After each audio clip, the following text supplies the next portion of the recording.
We are here to discuss what we can expect from markets in the fourth quarter as earnings season kicks into high gear next week. We are joined by Mark Phelps. He's the CEO of WP Stewart, which has $1.6 billion of assets under management. So, Mark, obviously, you know a lot about equities because you are long on equities. About, I think it's about 85% of your portfolio is in U.S. equities, and then the other 15 is in global equities. So you are the right person to ask about where you think the market is going to go. We saw a very nice return in the third quarter. It was the best since 2010.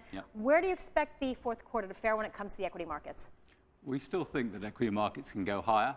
I think they have to pause for breath a little bit. The third quarter was terrific. But there are some very powerful forces at work that support the market. And the powerful forces are really the central bankers.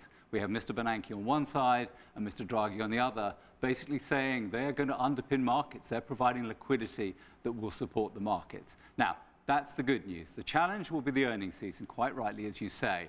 It is difficult to find a lot of economic growth. I think we are looking at a marketplace where you have to be very picky in what you're looking at. Find companies that you can see can grow despite a challenging economic environment. But net, we do see equities continuing to rise. Okay, but in terms of the earnings season, because we just wrapped up, we started the fourth quarter, we're going to get the results from the third quarter. We've been hearing some bad predictions from some of the large companies, like Caterpillar out there, FedEx. Where do you see earnings going, or how do you think they fare to the third quarter?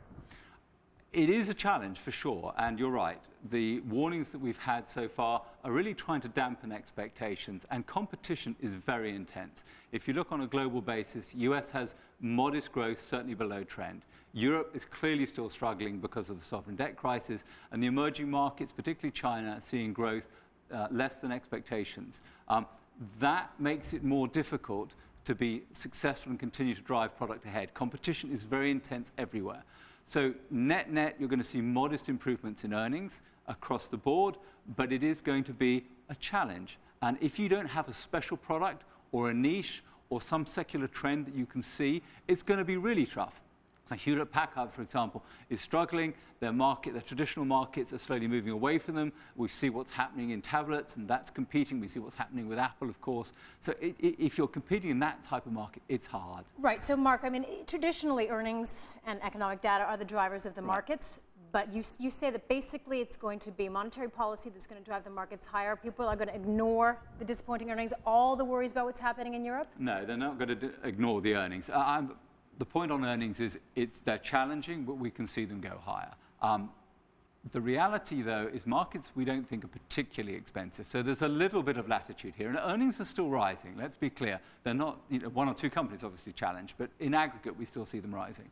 So on that basis, when you look at the underlying valuation, the S&P trading sort of towards the low end of its long-term valuation range, we're pretty happy that's okay, if you have the supportive background from the monetary authorities. The other thing is, let's face it, people are still getting out of equities into fixed income. If you really want to worry about a marketplace, I'd have a look at fixed income. The biggest buyer in the marketplace for fixed income is the Fed. The Fed has said, in principle, it's stopping buying.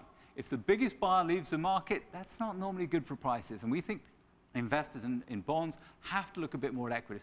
We're up nearly 20% this year. It's been a pretty good year for equities. But you think there's still room to grow? We think a little bit. And in terms of stock picks, where should the investor go in the foreseeable future? Okay, again, I come back to the same point. I know it sounds repetitive, but it really matters.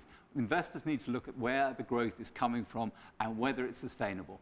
One of the things that has been driving the market for a while is margin improvement.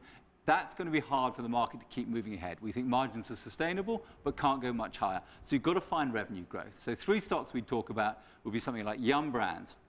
Great domestic business in terms of cash flow. In the US, doesn't grow very much, but it grows very nicely in emerging markets. China, obviously, a well-known story. Opened a couple of stores every single day in China, but they're doing well in the Middle East, they're doing well in Russia, doing well in South Africa. Okay, Yum Brands. Give me the other two. So MasterCard, again. Okay, very quickly. MasterCard, great franchise, together with Visa, but we like MasterCard a little better. The real thing here is the world continues to move away from checks and cash to plastic. Okay. And then you said Yum Brands, you've got MasterCard. What's the third one? A company called Ansys. Won't be well known to most people. It does simulation software. It has a hugely interesting group of PhDs sitting outside Pittsburgh, basically helping designers think about building simulation for their designs, planes, cars, toasters, anything. And they just help companies do things better, cheaper. Okay, that sounds a long-term play. Thank you so much Yes, for it joining us. That was Mark Phelps, CEO of WP Stewart.